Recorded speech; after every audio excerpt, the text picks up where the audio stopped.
Tahap pembuatan kolam. Pembuatan kolam merupakan tahap awal yang perlu kalian siapkan adalah besi atau kayu, terpal plastik, pipa paralon agar air dapat in out, juga pipa dan selang untuk mengalirkan udara. Untuk cincin bawah kolam, siapkan semen, pasir, dan batu bata ya. Ini merupakan kolam terpal yang pastinya dapat menekan modal. Sahabat juga bisa merangkai bahan-bahan tersebut membentuk sebuah kolam yang terdapat aerator. Sahabat juga harus membuat atap berupa kerangka bambu atau mungkin penutup lainnya untuk menghindari air hujan dan juga panasnya matahari agar kondisi air dapat terkontrol ya.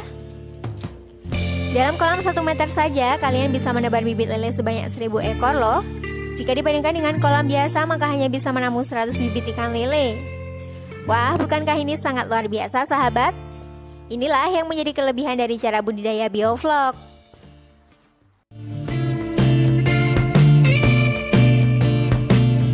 Tahap pengisian air dan pembuatan vlog pada budidaya lele.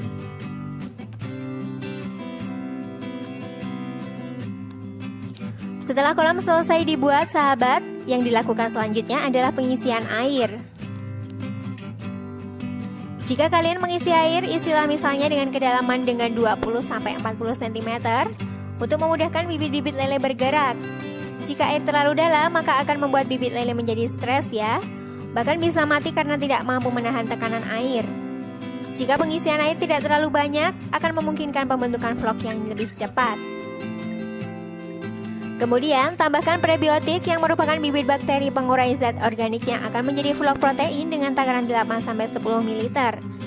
Sahabat juga harus menambahkan molase, tetes tebu, gula pasir, gula batu juga aren ke dalam kolam dengan takaran 50-100 ml.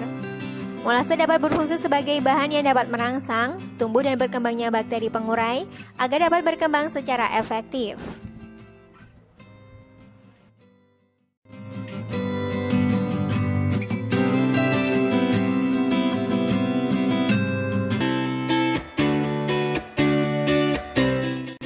Tahap penebaran bibit lele bioflok. Penebaran bibit dilakukan setelah air sudah matang serta vlog terbentuk. Sahabat harus melakukan pengecekan pH air terlebih dahulu ya. Jika sudah, pastikan pH dalam kondisi netral, barulah sahabat dapat menebar bibit lele. Penebaran bibit lele lebih baik dilakukan pada malam hari atau pagi hari. Bibit yang ditebar memiliki ukuran lebih dari 7 cm. Untuk menjaga supaya lele tetap utuh sahabat, jika lele memiliki ukuran lebih besar dari 7 cm, maka akan lebih tahan terhadap kondisi dan lingkungan ya.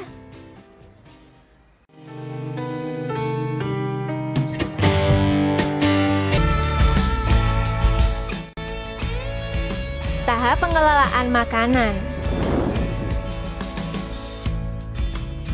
Cara ternak lele bioflok yang terakhir adalah mengelola makanan atau pakan lele bioflok sahabat.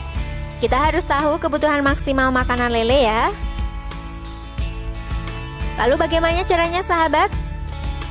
Sahabat dapat mengamati pada saat pemberian pakan, seberapa banyak ikan yang merespon. Apabila pakan diberikan 100% dari kebutuhan maksimal, maka tingkat efisiensi 70%. Begitupun sebaliknya ya. Jika pakan diberikan 70%, maka tingkat efisiensi 100%. Kekurangan dari 70% akan didapat dari bioflok yang berkembang di dalam kolam ya sahabat. Yang perlu diingat, sahabat harus membuat jadwal rutin untuk waktu pemberian makan. Misalnya nih, lele diberikan pakan sehari 3 kali dengan ukuran 7-10% dari bobot lele.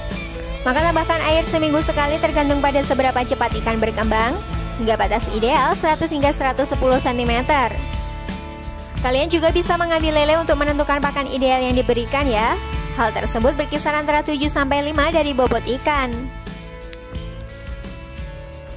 Bagaimana sahabat? Cukup mudah kan?